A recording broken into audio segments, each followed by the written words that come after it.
नमस्कार, मैं हूं आयुषी। आप देख रहे हैं सुनामी न्यूज टीवी। आइए नजर डालते हैं आज की कुछ खास खबर की ओर।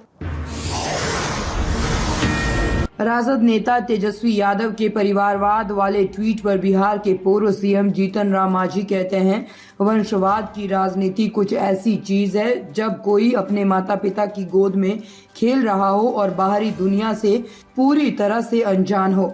बड़े आदमी जब कोई अपने बेटे या बेटी को राजनीति में लाता है और फिर चुनाव जिताता है तो उसे परिवारवाद कहा जाता है। वे मेरा नाम लेते हैं, इसीलिए उस नोट पर मैं कहना चाहता हूं कि मेरे बेटे संतोष कुमार ने 10 साल तक यूनिसेफ में काम किया। वे पोल पर खड़े होकर स्टिकर लगाते थे, लेकिन जब मैं राजनीति में अकेला पड़ गया, लेकिन तब उन्हें एहसास हुआ और उन्होंने मेरी मदद की।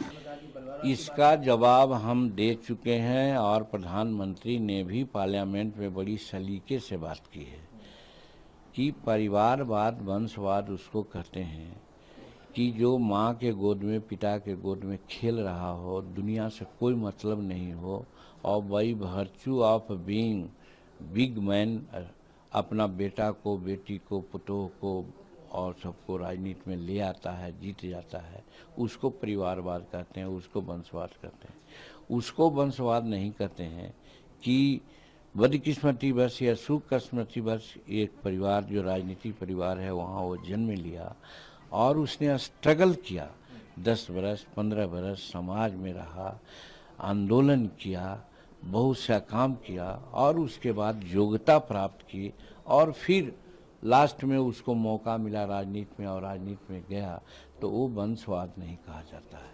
हमारा नाम लेते हैं तो मैं कहता हूँ इसीलिए कि संतोष कुमार जो मेरा पुत्र है, वो जानते हैं यूनिसेफ में 10 वर्ष काम किया है। वो पोल पर चढ़ कर के स्टिकर साटता था और डिस्ट्रिक्ट कोऑर्डिनेटर था औरंगाबाद का। लेकिन जब हम राजनीति में अकेला टाइप के पड़ गए तो उसको समझ में आया कि पापा अकेले हैं, हम राजनीति में उनको साथ दें।